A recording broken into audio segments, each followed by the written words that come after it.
Damas y caballeros, habla y capitán, bienvenidos a bordo del vuelo 914. Pónganse los cinturones de seguridad y observen el letrero de no fumar. Destacaremos en 5 minutos. Cuando estemos en la altitud de crucero, se les envían refrigerios. Nuestro vuelo durará 37 años. Les deseamos un agradable viaje. Que si te fueras de vacaciones a otra ciudad y de repente te encontrarás en otro país, supongo que los tipos más aventureros disfrutarían incluso de tal cambio de planes, pero la mayoría de nosotros estaríamos confundidos. De todos modos, los temerarios de los aventureros al menos levantarán una ceja y se le dice que volaron por cerca de medio siglo. El 2 de julio de 1955 un avión y su camino desde Nueva York a Miami, Florida. Buen día soleado. 57 pasa que los abortos estaban ansiosos por ver las cálidas playas y palmeras de Florida, pero 3 horas después, cuando ya debería haber aterrizado en el aeropuerto de destino, no se veía por ninguna parte.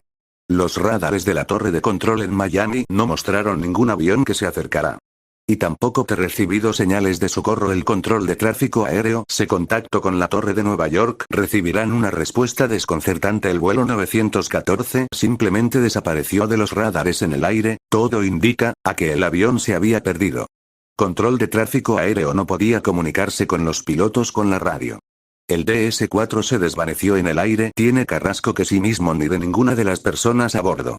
La investigación se hizo de inmediato sobre una parte del océano Atlántico y parecía que la única explicación de su desaparición es que se había estrellado en algún lugar del camino, capturando las aguas, pero aún así no tuvo suerte. No se encontró una sola pieza del avión perdido.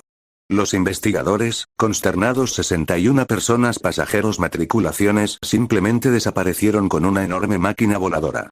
Finalmente, aunque acaso nunca se resolvió realmente, hubo una declaración oficial de que el avión se estrelló y se llevó la vida de todos a bordo. Si os ha gustado esta historia, no olviden darle like y suscribiros. Un saludo.